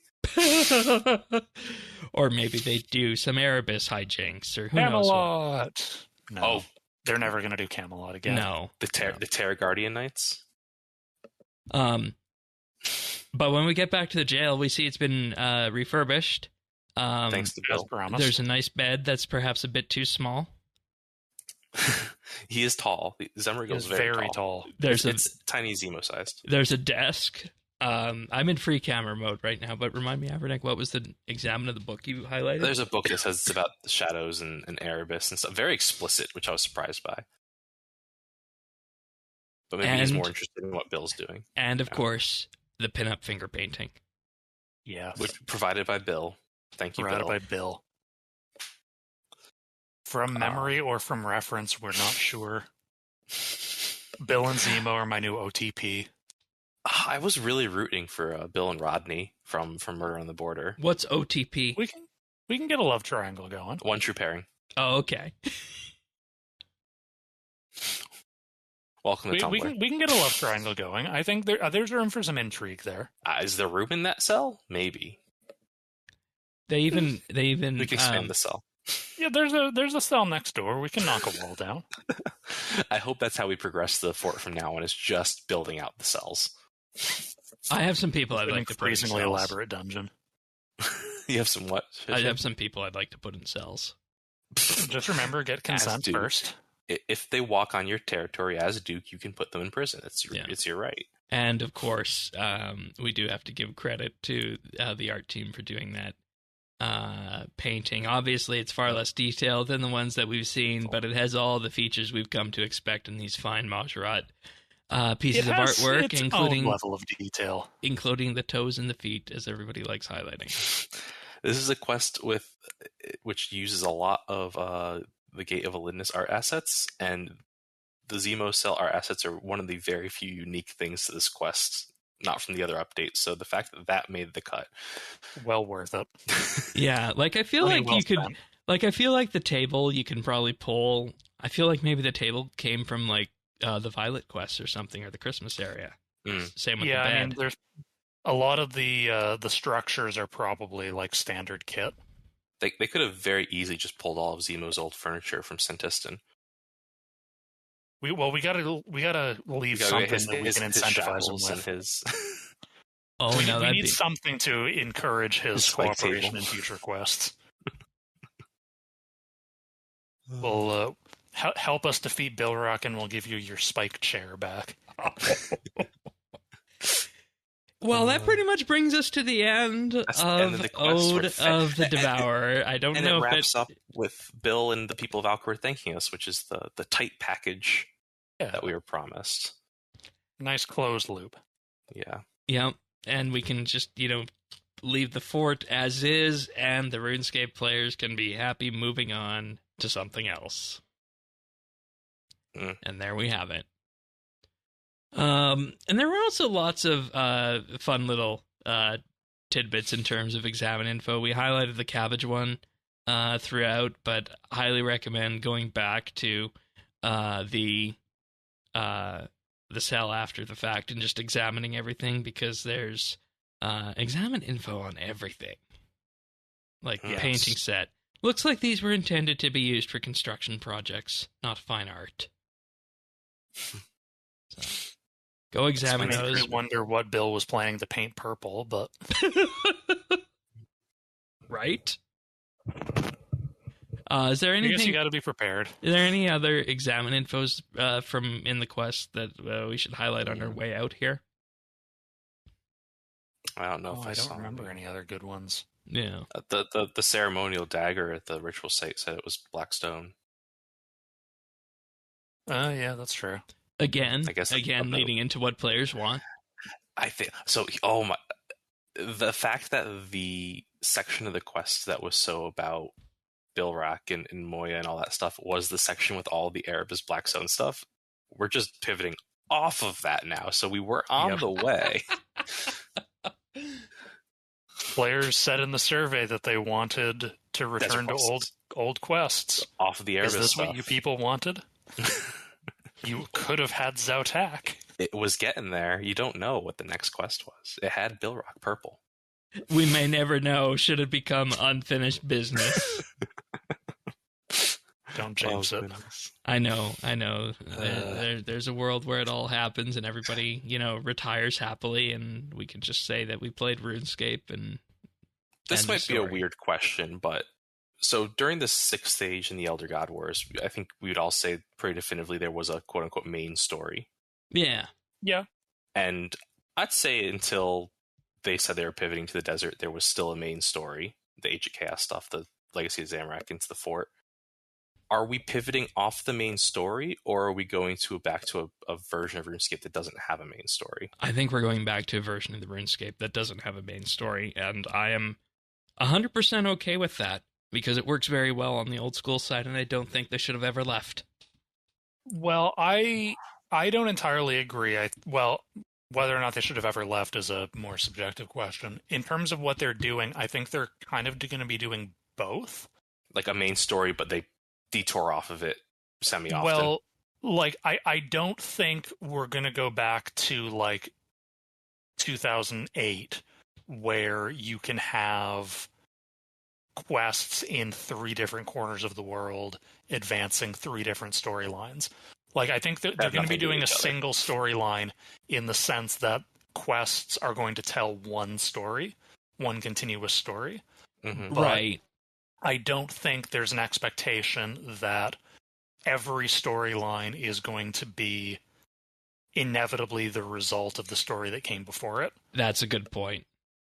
So, I could see the Desert Quest ending, and then we go on, and now we're going to be talking about the Fermenic. And then I'm going to focus on the Fermenic for a year. and then we're going to go over to Mauritania or whatever. I don't think we're going to be at a point where we're going to have, here's a desert quest, here's a vampire quest, here's a fermentic quest. And here's a little random quest in the same year. Yeah, right. Here's a penguin. Because maybe we'll do little one-offs. Right, because then you get to a point where a quest that you could finish in, a year, or a storyline you finish in a year like they're doing with this, you would now take 3 years to do it. Right, exactly. And well, how long did the Vampire Quest series take? Exactly. Vampire or Mauritania, you mean? Well, either. Okay. Both. Right. Yeah, Mauritania was like 2004 to 2017. Yeah. So. Interesting. Yeah, times are changing. They always are. I feel like every year or two they change up their release strategy anyway. Or you're just getting older. Time is just moving faster. I guess. I think this is the only constant is change. Reward-wise, 1 quest point, the Amulet of Offerings, which is a weird reward on its own, but it is, I think, going to be boosted by the skilling boss next week. It gives 3% crafting and fletching XP.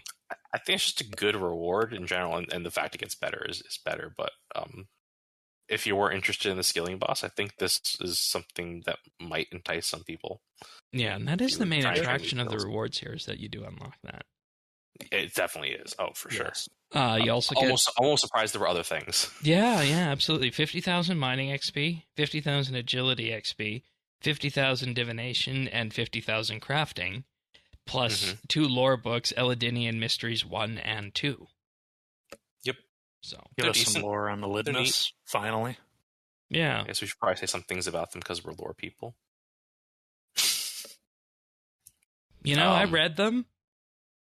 And yep. I feel like it's just background information, and I really don't have too much to comment on them. That's fair. I don't think that's so wrong. Yeah, it's very much giving us information. Yeah, like you say, it's giving us a little bit more on Elidinis, which we haven't had a lot of up till now. And there's one more to come. One more lore book to come. Yes. In the boss. Yep. So nice. One of the core responsibilities of the Order is providing palliative care and preparing the final rites of those nearing the end of their lives. So it really does paint what the whole Desert Pantheon Order is about. So the one thing that go ahead. The one thing that I did find interesting is that this gives us an origin for Elidinis, which we didn't have before. Yeah, that's fair. Yeah. I think prior to this, there was I think there's a fairly wide, or I don't know how widespread it is, but there's a theory I've seen that Tumekin is the same sort of thing as Zaros and Saren. I've seen that. And I don't know if Elidinis fell in the same bucket, but there was definitely an assumption that she was external to the world, like most of the other gods were. But this puts her more... Gillenorian.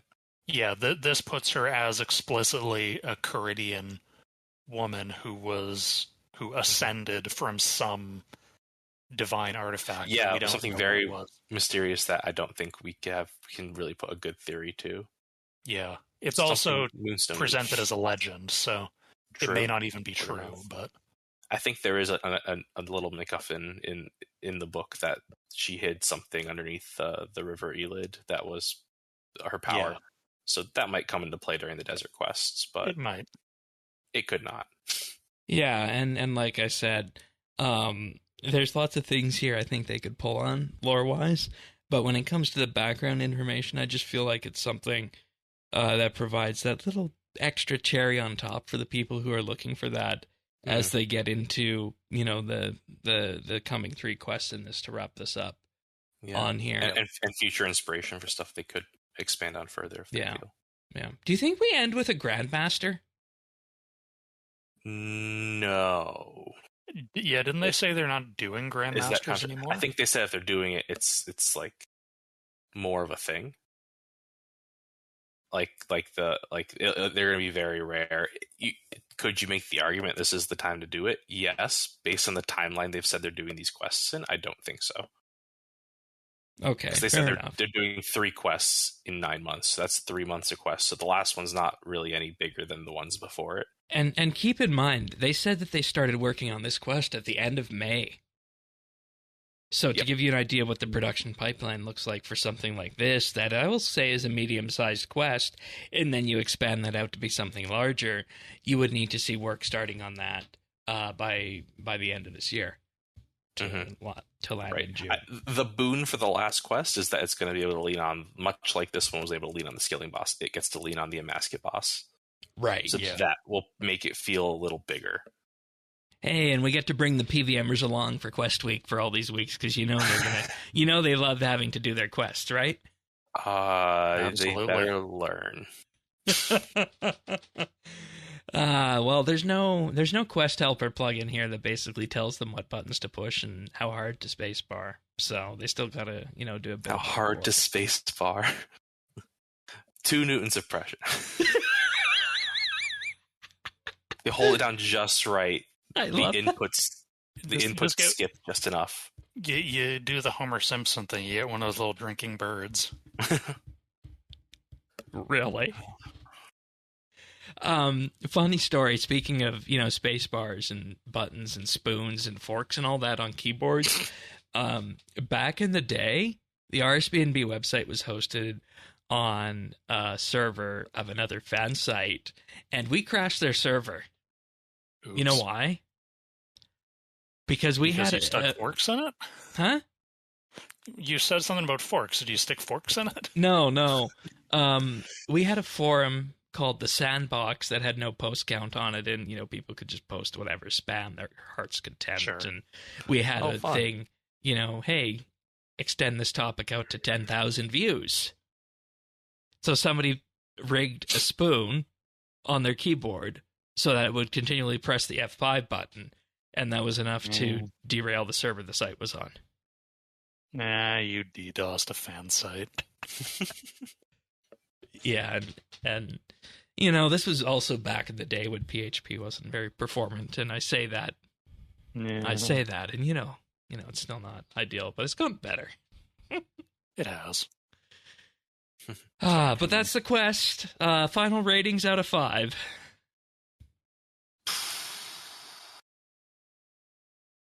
I'd say a 4. 4 is probably right. Okay, that's where I was going to go as well. Boring, but so it wasn't that rough after all. Straight across the board. It's the best desert quest. I would agree with that. I think it's probably the best Fort quest as well. What I would have liked would be more gameplay, maybe more puzzles, more. I love puzzles. So basically, less as an object quest. Sure. I don't want to say I ever want less quest. But it was until the skilling boss basically a carbon copy of the Asanadra stuff, wasn't it? It was very much walk to a place and talk to a person, and I like quests that have more gameplay in them. I mean, I like lore quests. Mm-hmm. I like both. There is room in my heart for both. I think the last quest that I had a puzzle that I said this was a good puzzle for was probably Extinction. Yeah. What was the puzzle there again? The Erebus puzzle. Oh, right. And before that, it was City Centistan with the math. Yep. I agree. But I don't think we've had a puzzle like that in a long time, 3 years. I think you need the right developer. Sure, yeah. Someone has to be inspired. You can't just make it. You can't just ask a narrative person to write a puzzle. Yeah. So. Unless they're so taken by the spirit of puzzle. Exactly. Alrighty, folks. Well, just a note here. Of course, the skilling boss arrives on Monday, as does with it the Elidinis Shard Hunt event. You guys looking forward to that? I know we're looking forward to the skilling boss, but the Shard Hunt in particular? Woo. I'm a bit torn because I like my current necromancy overrides, but I kind of want to use the new ones too. So that's my only. I'm gonna do it, and it's gonna be fun. I like completing them, but the rewards and I don't care about the buffs. It's the cool cosmetics I'm there for. Yeah. like for me at this point, I'm the opposite of you on this one. It's going to be the buffs because I have, necromancy cosmetic overrides that I like coming out of my ears and more that I need to get. So, I'm really in it for the boost to the drop, right? That's a good point, that's fair, because we all want that. Yeah. And then rather than doing overloads like they've done in previous events, the cauldrons at War's Retreat will now give you the infinite agility, crafting, super mining, and extreme divination potions when interacted with. That's also good for the boss. Good. So, and it's also going to be good, dare I say it, if you're going for mining, 110 mining, do that. So you don't have that already? I just got it this past week. Oh, congratulations. Yeah, we'll talk about that. Nice. We'll talk about that. But anything else RuneScape related wise, news wise? We'll talk about the skilling boss and all of its goodies next week. This week? No. Alrighty. Fun quest. Yeah, very fun. I liked it. Good quest. Achievements this week, we got Belcosity with 99 Invention on the 17th. Alex, 43, got 120 Constitution on the 16th. Highcliff got 200 million Constitution on the 16th as well. Then we have Punisher, 1288, with 99 Fishing on the 16th. And Alio Sith with 120 Herblore on September 15th. Very nice. All right, Zerdones, what do you got for pick of the week? Yeah, I have a television show. It's a little bit of an older one. It's Only Murders in the Building, which is a Hulu original. If you are not in the United States, you can get it via Disney+. It's a comedy murder mystery starring, or created by Steve Martin, who is a famous comedian of note. Starring him, starring Martin Short, another famous comedian of note, and starring Selena Gomez, who is a singer, I guess. Interesting. It's a very strong cast. I had no idea she was involved in acting. She actually got her start as an actor. She started out as a Disney Channel star in the early 2000s. Oh, okay. And the pop singing was a sort of a spin-off of that. Mm-hmm. But yeah, it's starring these three, and the basic. It's a bit of an older show. It premiered in 2021, but season 4 has just started airing, so it's timely in that respect. But the basic format or the basic premise of the show is that the characters played by Steve Martin, Martin Short, and Selena Gomez they all live in the same apartment building. At first, they don't really get along, but they discover that they are all really into true crime podcasts. Oh, no. And then a murder happens in their apartment building, and they decide, hey, we really like true crime podcasts. Let's make a true crime podcast. Oh. And they call it Only Murders in the Building because that's their gimmick, is they're only going to cover murders in their apartment building. They're now on season 4, so it tells you how well that's going for them. 4 murders. So property prices must be going way down. It's been renewed for a 5th season, so there's going to be another one somehow. I would have a building torn down if there was that many. It is. To be fair, one of the reasons it was my pick, and one of the things I really like about it, is there's a lot of meta humor in the show about like true crime, about comedy, about television, and about like how weird it is that this is happening. Right.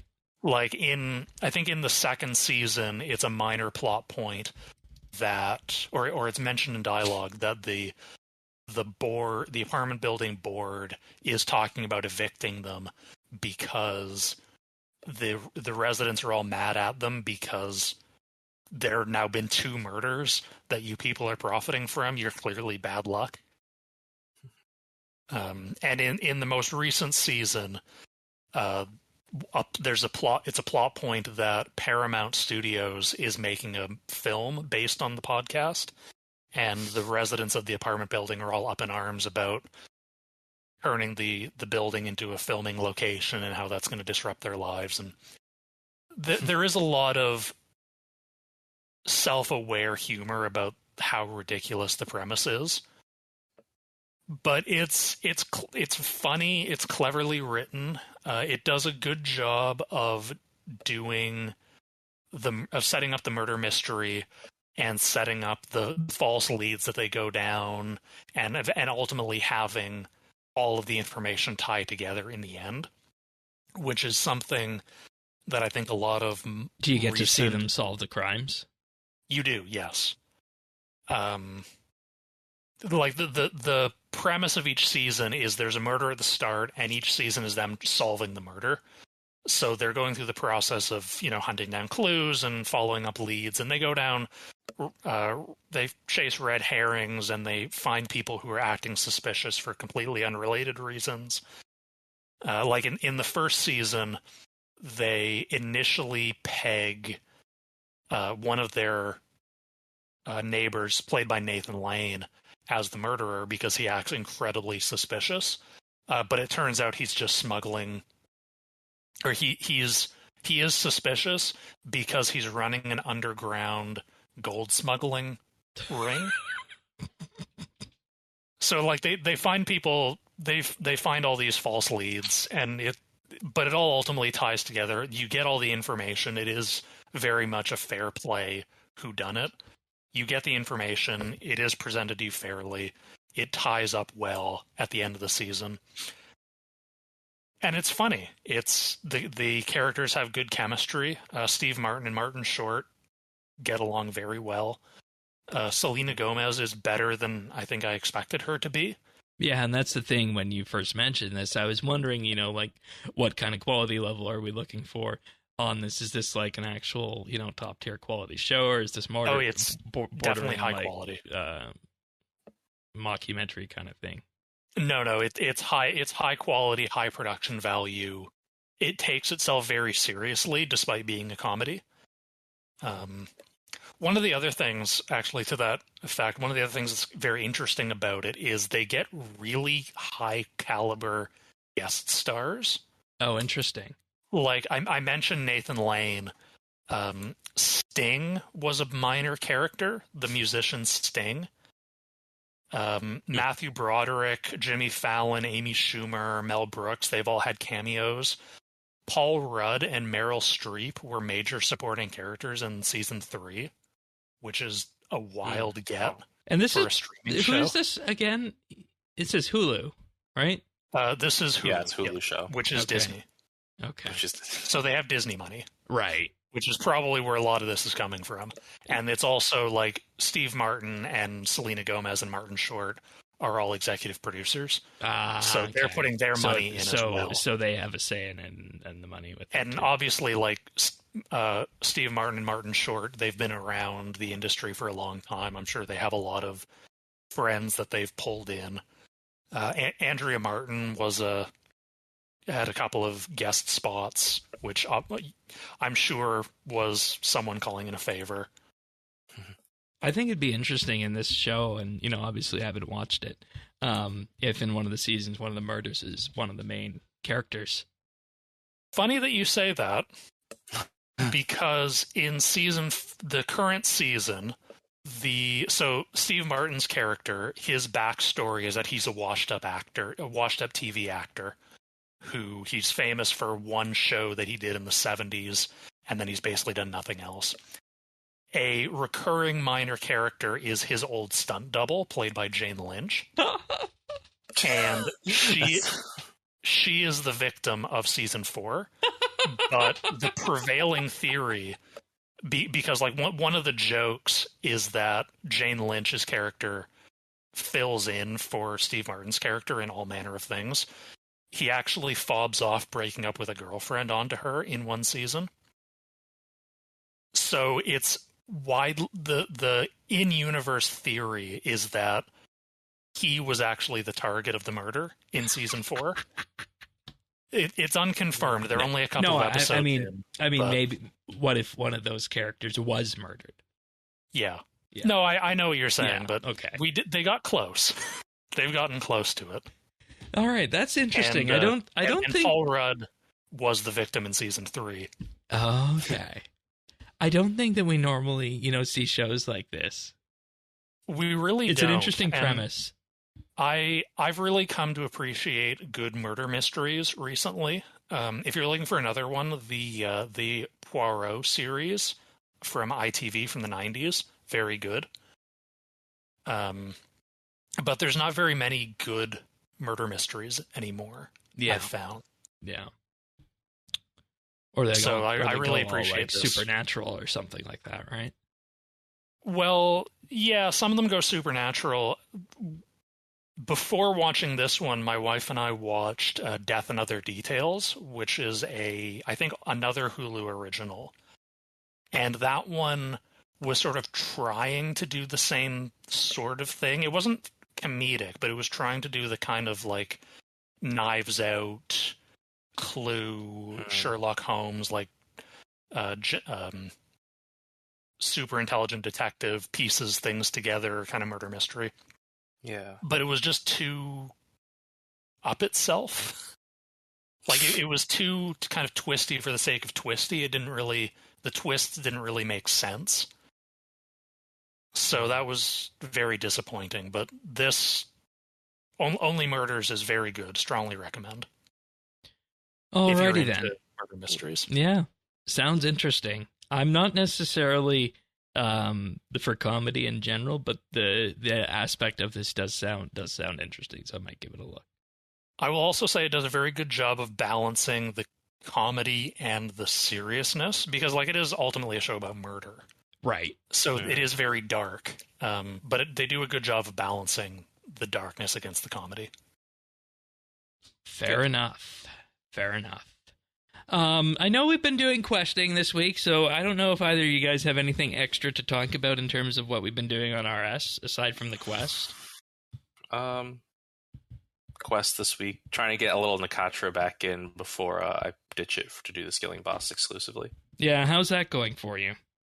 40-something hard mode kills. Oh god, you're beating me at this point. I went off to somewhere else at that point rather than continuing PVM. I had it down to a point where I could do, a run without being impacted, but I decided to go focus on something else that that has been needing to be done for a while, and it's a little bit boring. Safe to say I'd rather be doing Nakatra instead, and that is Slayer on Old School. Okay, well, first of all, what game is that? It's the game where I'm 20 quests away from Quest Point Cape, and I need 69 Slayer, and I'm 64 presently. Fine. Your favorite thing. I know. You're having a blast, I'm sure. I am. Anyways, any big drops there at Sanctum? No shard. So I have everything but shard and pet. I got in 2 odes and 1 roar. Okay, not bad. Which is a lot for the under 100 kills. I think after the release drop rates, I was like, I got a little spooned. Well, I mean, not super spooned, but that is still definitely good drops. I think average is in the 200s for 3. Well, for log. So. Oh, yeah. It'd be nice to get a shard. That'd be actually money. Yeah, but do you need the money? We'll get a couple more in. I wrapped up a couple weeks ago 110 smithing and a masterwork sword, so that's put to bed. There you go, and you'll get a nice. That was my break from PVM. Now you get a nice little extra bit on that when they add something to it. Well, yeah, whenever they say what that's going to be after 110 fletching. Yes. How about user Dones? I have been continuing my Ultimate Slayer journey. Oh God! Since the last time I was on, I have finished Dagonoth Kings, Chaos Elemental, and Giant Mole. So I'm now on. I've moved into the more modern era, and I'm now in God Wars 1, working on Ziliana. Oh, you didn't go to Corp next? No, I'm doing God Wars 1 first, then Corp. Okay. Because Corp was 2008, God Wars 1 was 2007. Right. Okay. Yeah, and I mean, at least God Wars 1 is relatively, lean back at this point, so that's good. Well, it can. Normal mode is. Hard mode very you're doing much hard? not. Well, it's a 5 times increase on pet drops. Oh, wow. Like normal mode, pets are 1 in 5,000. In hard mode, they're 1 in 1,000. So Wow. yeah, I'm doing hard mode. I did some normal mode to get up to 1,000 total kill count to get to the first threshold. But now I think I'm going to go back to hard mode Zilliana, which is unfortunate because I hate hard mode Zilliana. It's so bad. Yeah, I've never bothered. That was the only one that mode they God had Wars to make, 1. right? Because the other ones are from World Wakes. Yeah, that sounds right. And you don't fight her in World Wakes. No, you don't. It's not very fun. But shout out to a different RuneScape content creator, Raph the Boy Genius, for releasing a video that put me onto a path to making it slightly less terrible. So that was helpful. Yeah, his content is good. Very explanatory compared to what a lot of the other folks do, and also approaches it from more, just not necessarily always a best in slot perspective, which helps for people getting into things. Yeah, I mean, I didn't really seek him out specifically, but I was like, there's got to be a better way to do this. And his video came up as one showing me there is, in fact, a better way to be doing this. So that was very nice. If you're curious, the trick is Blood Reaver familiar, basically. Ah, okay. Because when isn't that the trick? Well, it's kind of counterintuitive in this case because hard mode Zilliana, one of her mechanics is once you deplete her health, she goes into like she kneels down, and you have to hit her with a damage-dealing ultimate ability within a certain amount of time, otherwise she revives. Oh. But the Blood Reaver passive counts. It What? bypasses whatever check that is. It's a bug. Yeah. Okay, Probably. reporting it. This is over for you. It's reported. There's a few other things we gotta get with too. Mod Sponge and have him make those Reaver changes quickly. There's a few other things that do it too, Literally. like Sunshine damage over time also counts. Even though it's supposed to be only like Berserk doesn't count, it's supposed to be only damage dealing ultimates. I wonder if touching with the Necromancy basic under Living Death, if that counts. I don't know. That's a good question. Because it's only that or Skulls. Death Skulls there. So Yeah. Interesting. All right. Well, keep us up to date how that goes if it gets as bad as Barrows. So far it's not. So far I'm at about 1,000 kill count on Zilliana, and I just need the pet, so hopefully not too long. Oh boy. I bet you wish those Armadillo crossbows were worth something, eh? Yeah, it is pretty demoralizing when I get a necklace drop and it broadcasts in clan chat and everybody rats at me. I'm like, guys, this is worth 200k. This is not a celebratory moment. This is a sad moment. I think my loot tab is actually up to 20 mil, but that's only because I've got like and 4 20 Ceradoman mil. swords. Yeah. Well, because the Ceradoman swords are worth a good chunk, and I've got a bunch of those. Yeah. So. Oof. Well, as for me, I mentioned, of course, the questing on the old school side and the Slayer work there, which has become make friends with Canon. Because, AoE Slayer, that's the best way to do it. And you only got the Canon or the magic ice spells. So there's that. What's the level you need for Questcape on old 69. School? Nice. Yeah, I know.